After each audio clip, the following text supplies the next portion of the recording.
వందే శంభుమమాపతిం సురగురుం వందే జగత్కారణం వందే పన్నగభూషణం మృగధరం వందే పశూనాం పతిం.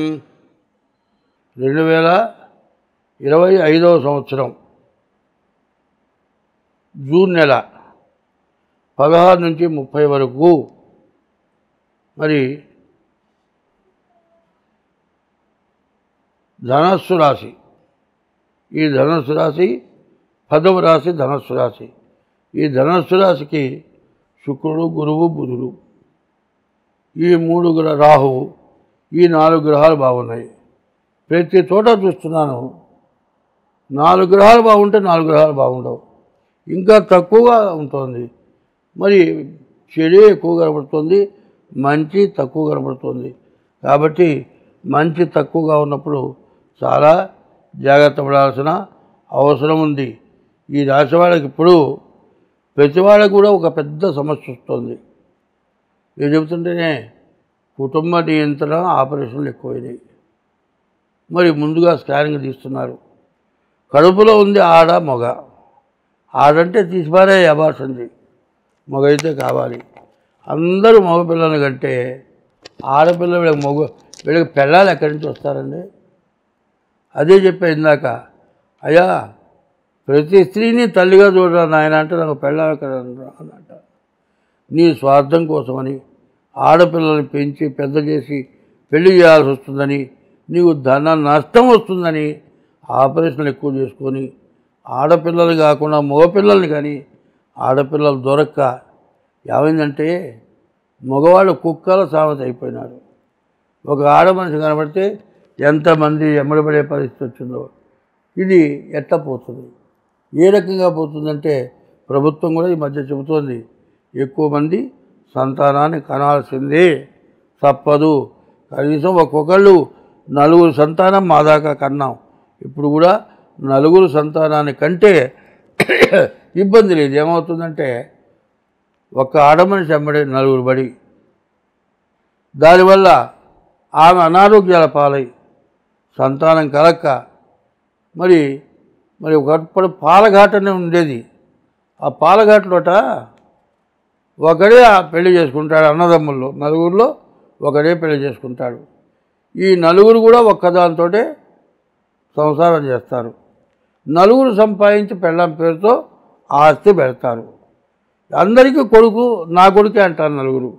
అయితే బాధ్యత ఎవరిది? పెళ్ళానికి ఇచ్చారు.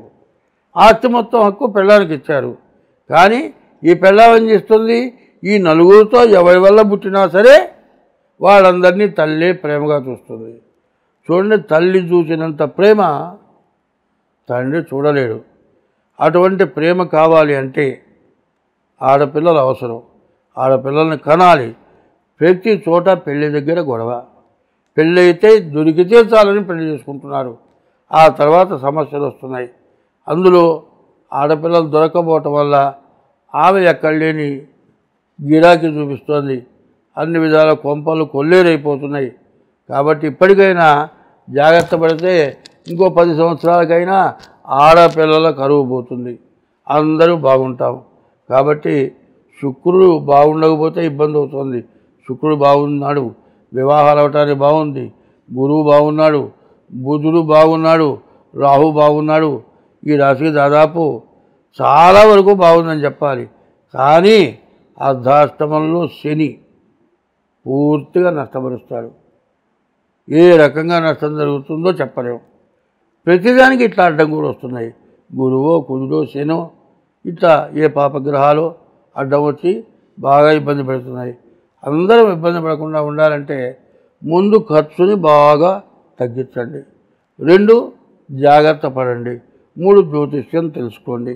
దీనివల్ల జ్యోతిష్యం అనే పదానికి ఏంటంటే అమావాస్య చీకటి, లైటు లేదు, అక్కడ ఏమీ కనపడదు, ముందుకు అడుగు వేయడానికి వీల్లేదు. అగ్గిపుల్ల గీచామంటే వెతులు కనపడుతుంది. ఇప్పుడు అగ్గిపుల్లతో పని లేదనుకోండి, ఎప్పుడు సెల్ చేతిలో ఉంటుంది, లైట్ వేసుకొని చూస్తాం. కానీ జ్యోతిష్యం మాత్రం లైట్ వేసుకొని చూస్తే కనపడదు. దైవ బలం కావాలి. దైవశక్తి కావాలి. దైవశక్తితోటి జరిగేది చెప్పగలగాలి. దైవ బలం సంపాదించాలంటే జీవితాల శక్తి ధారపోస్తేనే ఈ రకంగా చెప్పడానికి అవకాశం వస్తుంది. కాబట్టి తెలిసింది చెప్పకుండా పోకూడదు. ఇది బ్రహ్మ విద్య. బ్రహ్మ విద్య వాడు చెప్పబోతే వాడు బ్రహ్మరాక్షసు అవుతాడు. కాబట్టి ఓపిక ఉన్నా లేకపోయినా జ్యోతిష్యాన్ని గురించి చెప్పాల్సిన అవసరం వస్తుంది. ఈ రాశి చాలా బాగుంది, అన్ని విధాలా బాగుండే లక్షణాలు ఉన్నాయి. కాబట్టి కొద్ది తేడా ఉంది. కాబట్టి మీరు డేట్ ఆఫ్ బర్త్ ద్వారా మీ జాతకం చూపించుకుంటే ఎన్ని విధాలా బాగుంటుంది. ఇప్పుడు ఈ 12 రాశులకి, భూమి మీద పుట్టిన జీవరాశులకి, నీటిలో పుట్టిన జీవరాశులు, ఆకాశంలో పుట్టిన జీవరాశులు, భూమి పైన పుట్టిన జీవరాశులు, జీవులు 84 లక్షలు చావు పుట్టుకోలు. ఇక్కడ 84 లక్షల జీవరాశులు ఉన్నాయి. దైవం సృష్టించాడు. 84 లక్షల జీవరాశులు అయితే 84 లక్షల జీవరాశులు, ఈ 84 లక్షల జీవరాశులు ఎట్లా ఉన్నాయి? ఆకాశంలో 21 లక్షలు, భూమి పైన చెట్లతో సహా 21 లక్షలు, భూమి లోపల 21 లక్షలు, నీటి లోపల 21 లక్షలు. కానీ ఈ భూమి మీద పెట్టిన జీవరాశుల్లో నీవు తినే ఆహారంలో నీకు ఒంటెల్లోనూ జీవరాశి పుడుతుంది, లెటిన్లో నుంచి కూడా జీవరాశి పుడుతుంది. నీ శరీరంలో అరుగుదల లేకపోతే పురుగులు ఉన్నాయిరా, పురుగులు పోవటానికి మందులు, ఇంతప్పుడు తోకపాములు పడతాయి, వాతం ఎక్కువైపోయి నులి పురుగులు పడతాయి. ఇవన్నీ ఎందులో పడుతున్నాయి? నీ తిండి సక్రమంగా లేకపోతే. ఇష్టమైన తిండి ఏం తిన్నది? ఒకటే తింటే అట్ట 4 రకాలు తినాలి.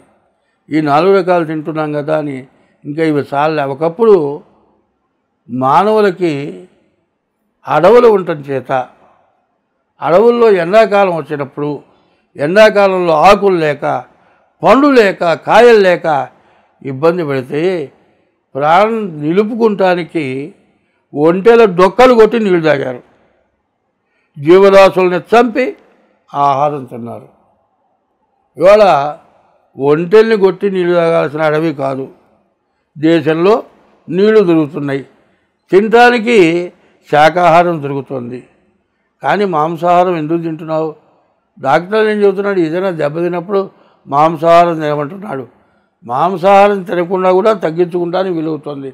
సరే, ఆయన చెప్పారండి మాంసాహారం ఒక మేకను దేన్నో తీసుకొచ్చి కోసుకుని తినడానికి నీ దగ్గర డబ్బులు లేవు, హోటల్కి పోతున్నావు, హోటల్కి పోతే పిల్లి మాంసం తీసుకొచ్చి పెడుతున్నారు, కుక్క మాంసం తెచ్చిపెడుతున్నారు హోటళ్ళల్లో.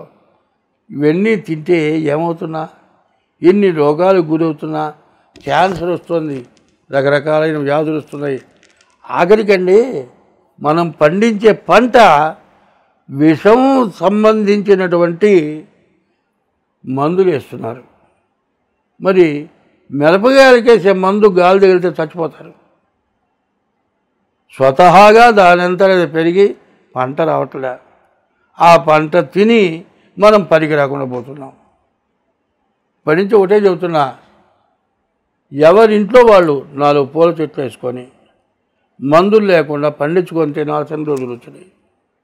ఎవరింట్లో వాళ్ళు నీళ్లు ఫిల్టర్ వేసుకొని తాగాల్సి వచ్చాయి. ఎవరి పిల్లలతో కూడా కాపురం చేయాల్సి వస్తుంది. ఎవరి చెట్టు నీళ్ళు చెట్టుతో పండిన పంట తినాలి, ఎవరింట్లో నీళ్ళు వాళ్ళు ఫిల్టర్ వేసుకొని తాగాలి, ఎవరి పిల్లలతో వాడు ఉండాలి. ఈ 3 మాత్రం నిశ్చయం తప్పదు. ఇది కాకపోతే 2 రక్తాలు కలుస్తాయండి. బర్రె రక్తం మనిషి రక్తం అవుతుందా, మనిషి రక్తం బర్రె రక్తం అవుతుందా? అసలు ఎక్కడి దాకా అయిందికండి? బర్రె గొడ్డ దగ్గర పాలు తీస్తున్నారండి. ఆ పాలు తీయాలంటేనండి ఓ ఇంజక్షన్ ఉంటుంది. ఆ ఇంజక్షను ఒక కత్తిలాగా ఉంటుంది. ఇట్లా పెట్టి బలవంతాన పొడిస్తే మనిషి చస్తాడు. ఆ బర్రెకి ఇంజక్షన్ ఏం చేస్తున్నారు? ఇట్లా పట్టుకుని ఇట్లా పొడుస్తాడు, పొడిచి ఆ ఇంజక్షన్ ఎక్కిస్తాడు. ఇక చూడు పాలు దారొస్తాయి. ఆ పాలు వెంటనే తాగామనుకో ఆ రోగం నీకు వస్తుంది. నేను ఇన్ని విధాలు చెబుతున్నా. పాలు కలిసిపోయినాయి. పాలు కరెక్ట్ కాదు, నీ తిండి కరెక్ట్ కాదు, నీ ప్రవర్తన కరెక్ట్ కాదు. అందరం బాగుండాలి అంటే ఆఖరి చెట్ల ఆకులు తినాల్సిన రోజులు వచ్చినాయి. ఆ చెట్ల ఆకులైనా సరే ఇంట్లో పండించుకొని తినాల్సిందే. మార్కెట్లో ఇవాళ కూరగాయలు తెస్తామండి, తెల్లారేపటి గుంటల్లో ఫ్రిడ్జ్లో పెడుతున్నారు. ఆ ఫ్రిడ్జ్లో పెడితే అంతకంటే పాడైపోతున్నాయి. ఇదంతా ఎందుకు చెబుతున్నానంటే నీ ప్రవర్తన వల్లే నీకు రకరకాలైన సమస్యలు వస్తున్నాయి. కాబట్టి ముందు తిండి, 2 గుడ్డ, 2 డబ్బు, ఇంకోటి భార్య, వీటన్నింటినీ జాగ్రత్తగా ఉంటే ఏ సమస్య రాదు. ఇటువంటి తప్పులు చేస్తే కుదరదు. ఈ తప్పులు చేయటం వల్ల నాశనం అయిపోతున్నాం. దైవాన్ని నమ్మండి, జ్యోతిష్యాన్ని నమ్మండి. మనుషులు పెద్దవాళ్ళు చెప్పే మాట ధర్మమా అధర్మమా ఆలోచించండి, ధర్మానికి కట్టుబట్టండి. ధర్మో రక్షతి రక్షితః, ధర్మస్య జయోస్తు, అధర్మస్య నాశోస్తు, ప్రాణిషు సద్భావనాస్తు, విశ్వస్య కళ్యాణమస్తు. ఈ మాటలు గుర్తుపెట్టుకోండి. అందరం బాగుంటాం. స్వస్తి.